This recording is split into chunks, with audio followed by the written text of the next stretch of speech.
Hi everyone, this is Veronica.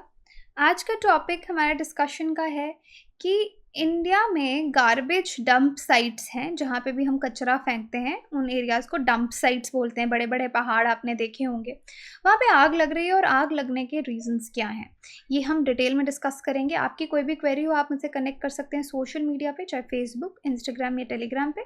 PDF आपको Telegram पे मिलेगा because I feel together we can make a huge difference.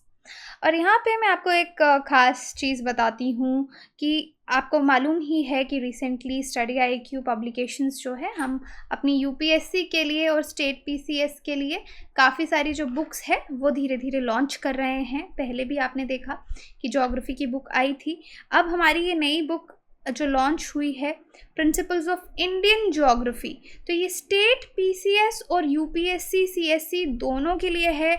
इसमें आपको maps मिलेंगे, केस स्टडीज़ मिलेंगी, एग्जाम्पल्स मिलेंगी, जिसमें आपको प्रीवियस ईयर्स क्वेश्चंस प्रीलिम्स के लिए, मेंस के लिए, दोनों के लिए ही मिलेंगे।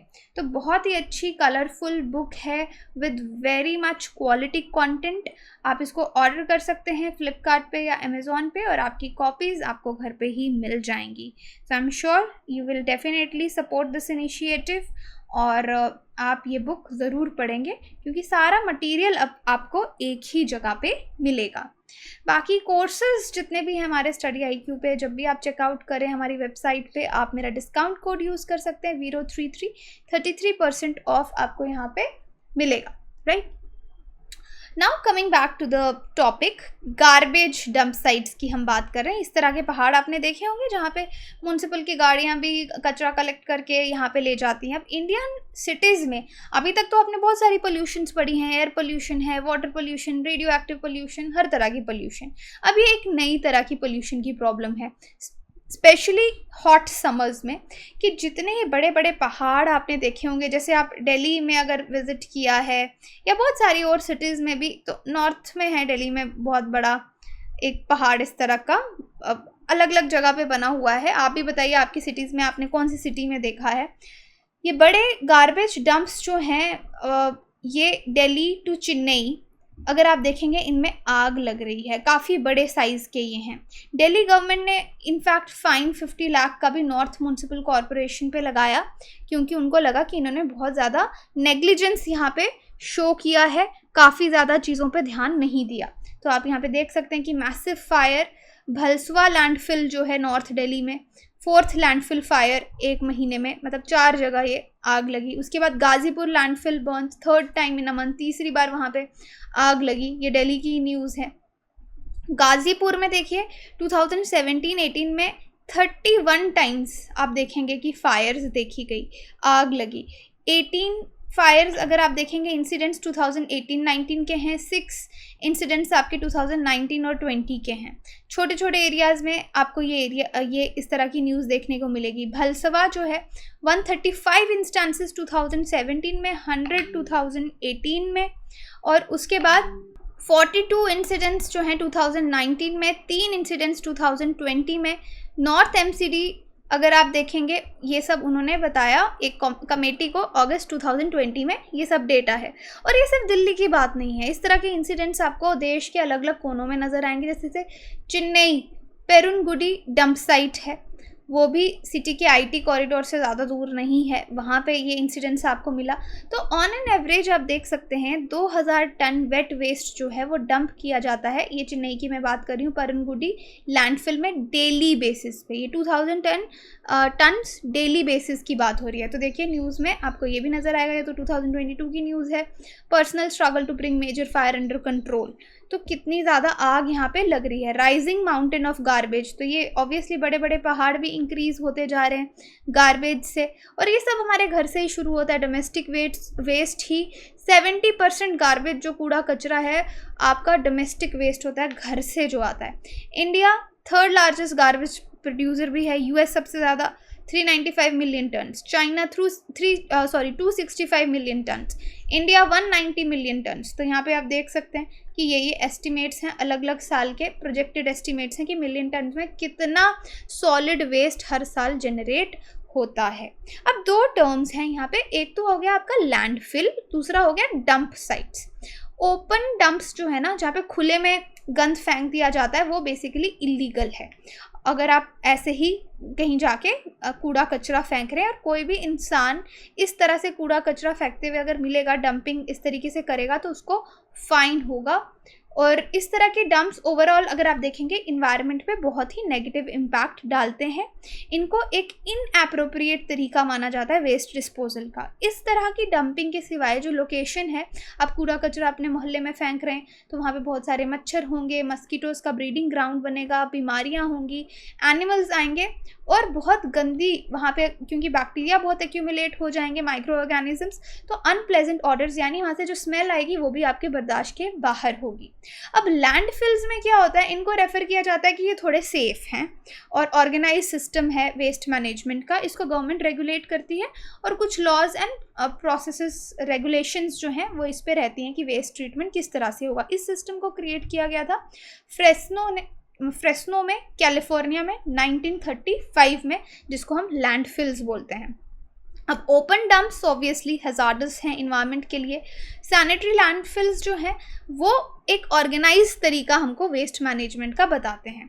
इंडिया के वेस्ट मैनेजमेंट की बात करें तो बहुत ही ख़राब है। 47% इंडिया का गार्बेज जो है वही ट्रीट हो पाता है और 16% जो है वो लैंडफिल किया जाता है, लैंडफिल तरीके से मैनेज उसको किया जाता है। तो काफ़ी यहाँ पे अनरेगुलेटेड भी है। डंप साइट्स आप देखेंगे 3159 डंप साइट्स हैं और 379 ही सिर्फ लैंडफिल्स हैं। तो एक बहुत ही अनरेगुलेटेड मेस जो है वो आपको इंडिया में वेस्ट मैनेजमेंट को लेके देखने को मिलेगी। अब हम अपने टॉपिक पे, क्योंकि यहाँ पे मैंने आपको लैंडफिल्स और डंप साइट्स के बारे में बताया, आग के बारे में बात करते हैं कि आग क्यों लग रही है गर्मी में यहाँ पे। तो ये जो वेस्ट है जो डंप किया जाता है लैंडफिल्स में, ये दो तरीके का होता है, दो तरीके का गार्बेज होता है, वेस्ट होता है। एक ऑर्गेनिक हो गया जो हमारे किचन का वेस्ट जा रहा है, ग्रीन वेस्ट आ रहा है जिसमें flowers, vegetables, left over foods, fruits, leaves, ये सब आ रहा है, दिस इज ऑर्गेनिक। इनऑर्गेनिक हो गया जिसको आप रिसाइकल कर सकते हैं जिस वेस्ट को, जैसे कि ग्लासेस हो गए, पेपर हो गया, प्लास्टिक हो गया, ये सब चीज़ें, डेब्रीज हो गई, हजार्डस, टॉक्सिक वेस्ट, ई वेस्ट, ट्यूबलाइट्स, ये सब आपका इनऑर्गेनिक वेस्ट हो गया। तो आपका वेस्ट दो तरह का, ऑर्गेनिक, इनऑर्गेनिक, हम मोटे तौर पे अगर बात करें तो। अब 70 to 75% वेस्ट जो है ना वो ऑर्गेनिक है और हम उसको किस में कन्वर्ट कर सकते हैं, आपने देखा होगा मैन्योर में कन्वर्ट हो सकता है, बायोगैस भी इस तरह के ऑर्गेनिक वेस्ट की बनती है। लेकिन अनफॉर्चुनेटली हमारा मैनेजमेंट सिस्टम इतना अच्छा है नहीं है, तो मैनेजमेंट सिस्टम अच्छा नहीं है तो सारा वेस्ट एक ही जगह जाके डंप हो जाता है। और बहुत सारा ऑर्गेनिक वेस्ट जब लैंडफिल्स में जाके इस तरीके से डंप किया जाता है तो एक गैस निकलती है उससे, उस गैस का क्या नाम है, मीथेन। तो बहुत ज़्यादा मीथेन वहाँ पे जनरेट होती है। ओके, यहाँ पे स्पेलिंग मिस्टेक है, मीथेन इज METHANE। ओके, तो मीथेन जब प्रोड्यूस होगी, अब हाई टेम्परेचर, गर्मी में क्या है, टेम्परेचर भी ज़्यादा है, प्रेशर भी ज़्यादा है, तो मीथेन इनफ्लेमेबल है, वो आग पकड़ लेती है, कंबस्टिबल मटेरियल अब वहाँ पे अगर प्रेजेंट होगा, जैसे प्लास्टिक है, तो ये आग फैलती जाएगी। So this is what happens, यहाँ पे गर्मी और टेम्परेचर और प्रेशर की वजह से मीथेन निकलेगी, आग पकड़ लेगा वहाँ पे जो भी कंबस्टिबल मटेरियल है, क्योंकि दिस गैस इज इनफ्लेमेबल, आग पकड़ लेगी। अब मीथेन एमिशन की रिपोर्ट अगर आप देखें, 2021 का रिपोर्ट है यूनाइटेड नेशंस एनवायरनमेंट प्रोग्राम का, जो दिखाता है कि ह्यूमन कॉज्ड मीथेन एमिशंस बहुत ज़्यादा हैं, जो मेनली 3 सेक्टर्स से आते हैं। फॉसिल फ्यूल से भी मीथेन आता है, वेस्ट आता है, एग्रीकल्चर से भी वेस्ट से भी मीथेन आता है, एग्रीकल्चर से भी वेस्ट आता है। अब यहाँ पे जो लैंडफिल्स हैं या वेस्ट वाटर है, 20% एमिशंस मीथेन की वहीं से होती हैं। अब जब ये वेस्ट जलता है, हार्मफुल गैसेस निकलती हैं या प्लास्टिक, पेपर, वुड, ये सब चीज़ें निकल रही हैं, तो सीरियस हेल्थ इश्यूज उससे हो सकते हैं। कैंसर भी हो सकता है, हैवी मेटल्स, नाइट्रेट्स जो हैं वो वाटर में जा सकते हैं, सॉइल में जा सकते हैं। अगर लोग उसको कंज्यूम कर रहे हैं तो किडनी फेलियर्स भी उससे हो सकते हैं, क्योंकि उसमें बहुत सारे डायऑक्सिन्स भी होंगे।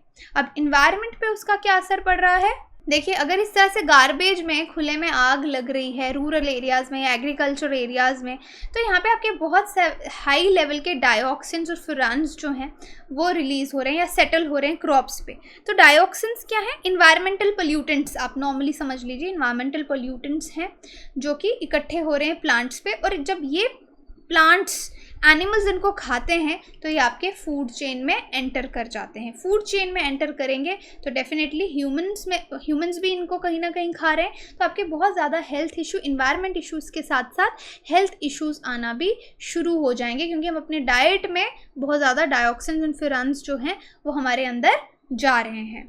अब इसका इम्पैक्ट हेल्थ पे पड़ेगा, चाहे वो बच्चों की हेल्थ है, रेस्पिरेटरी इश्यूज होने शुरू हो जाएंगे, या एल्डरली लोग जो हमारे घर में बूढ़े बुजुर्ग हैं उनकी तबीयत ख़राब होने लग जाएगी, क्योंकि इससे सर दर्द, नौशिया, रैशेस, हार्ट डिजीज़ तक डेवलप होती हैं। तो ये देखिए जिस तरह से प्रिंट मीडिया में Kolkata dump that's permanently on fire, most people die by 50। तो यहाँ पे आप देख सकते हैं कि कोलकाता में भी इस तरह के बहुत सारे न्यूज़ हैं। अब कुछ पोल्यूटेंट्स जो स्मोक से, यहाँ पे जो आग लगती है डंप साइट्स में, तो क्या क्या रिलीज़ होता है, डाइऑक्सिन्स, फ्यूरान्स, आर्सेनिक, मर्करी, पीसीबी, तो आप सब इन सब को जानते हैं कि ये ह्यूमन हेल्थ के लिए, इन्वायरमेंट के लिए सही नहीं है। इससे बहुत तरह के cancers, liver problems, immune system weak होना, रिप्रोडक्टिव फंक्शन में प्रॉब्लम आना, नर्वस सिस्टम में कुछ प्रॉब्लम्स होना, डेवलपमेंटल इवेंट्स, तो ये सब इससे दिक्कत हो सकती है और हो रही है। इनफैक्ट बहुत सारे रिसर्च पेपर्स ये दिखाते हैं। तो अब सोल्यूशन क्या है? अब बेस्ट वे इसको डील करने का है वेस्ट को अलग करना, सेग्रीगेट करना। सोर्स पे ही अगर आप अलग, हम अपने घर से ही अगर ये लोगों को अवेयरनेस देंगे कि आप वेट वेस्ट को अलग कीजिए, ऑर्गेनिक अलग कीजिए, इनऑर्गेनिक अलग कीजिए, तो एक अच्छी इसमें एक सोल्यूशन हमको मिल सकता है।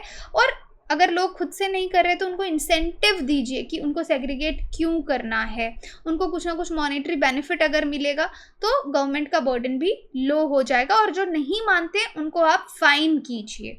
तो मैनेजमेंट करना ईजी हो जाएगा अगर हम लोगों को भी इसमें इन्वॉल्व करेंगे, क्योंकि आपको मैंने बताया मैक्सिमम वेस्ट आपका घर से जो डोमेस्टिक वेस्ट है वो है। इसको हम डिसेंट्रलाइज या साइंटिफिक वेस्ट मैनेजमेंट भी बोलते हैं, जो हमें करनी चाहिए।